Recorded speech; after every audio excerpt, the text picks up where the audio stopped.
Hello, everyone. This is Ryan Zipprick with Kim Wilson with State Representative Randy Frese. We are at the MCRC Morgan County Republican Club Annual Patriotic Event 2022, and we are here to discuss a new redistricting map. Randy Frese, welcome to Morgan County. You're taking over the new 99th district, correct? Correct. And would you like to describe the new district and your history and your past? Sure, yes. Again, I am State Representative Randy Frese. I'm currently elected as a state representative for the 94th district. The 94th district includes where I live in Adams County, and then goes up along the Mississippi River, includes Hancock and Warren County to Monmouth. But now they're going to shift it from running north and south to moving east to west. So I'll still have the Quincy area in the center of Adams County. We'll have parts of all 4 different counties, including Morgan. And so Jacksonville will be the second largest town in the district. So I'll be spending a lot of time between Quincy and Jacksonville. Awesome. Excellent. So yeah, and that's the way they chose to draw the map. They didn't include me in any of their decision making for that map, and I didn't support the map with my vote. But however, it is the map that it upheld the constitutional muster, and so it is the map that we're going to be living under for the next 10 years. So, yes. Okay. Yeah. Okay. Yeah. All right. Well, thank you for that. And now we would like to ask you about the Safety Act. Well, yeah. The Safety Act is not a safety act for anyone. It's maybe safe for the people who are perpetrating the crime, not necessarily for those people who are victims of crime. You can ask anyone who's involved. You can ask the sheriffs, ask your chief of police, ask the judges, ask your legislators. They'll tell you. What you're going to have is people who get in trouble, and should be incarcerated, are going to be back out on the street causing more problems. And counties are going to be a little bit offset financially because of that. If they're not going to be able to take bail for these crimes in order to get those people back, there's going to be maybe less incentive for those folks to show back up in court.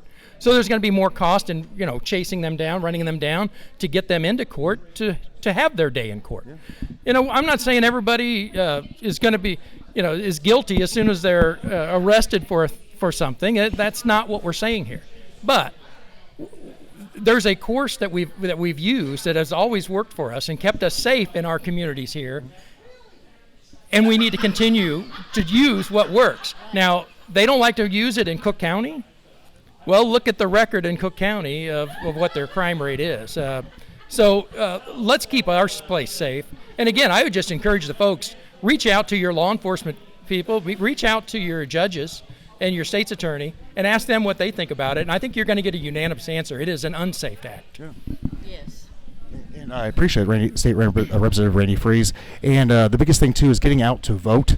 And that's the next thing we need to really discuss is I know up in Chicago we need to get the suburbs out. But downstate, there's going to have to be a big push for everybody to go out to make sure we can counter up in Chicago the suburbs. Would you recommend, or how would you do like a rally cry for this? Well, I'll tell you this. The 4 counties that I represented in the 94th district, and now the 5 counties in this new 99th, wherever I go in those counties, people are always going to say, Randy, I'm frustrated with the way of the direction of the state of Illinois. They're frustrated with the direction of the country. Right. And they say, what can we do? What can I do? What can I do? Well, here's something you can do. Get out and vote, and let's replace Pritzker. Yes. We need it. I mean, it starts at the top. It starts at the top. If you want something new and something more that you can relate to, you're going to have to elect somebody who you can relate to. And right now, Governor Pritzker is not that person. Darren Bailey is. Let's get out and support him, and let's support all good conservative Republican candidates. Yes, sir. Absolutely. Yeah. Okay, and last but not least, we would like to ask you about Amendment 1, which is a big issue. Yeah, I think if I could say anything about Amendment 1, just vote no. Here's the situation. If you like to make your own personal decisions on your employment, then you'll vote no. If you want to be forced to make a decision that you must either join a union or you must do this or must do that, then I guess you'd vote yes. But I'm more of an independent thinker. I want to have independent thought and make my own decisions. Therefore, I'm clearly a no on that, and I think that's where I would encourage people to vote no.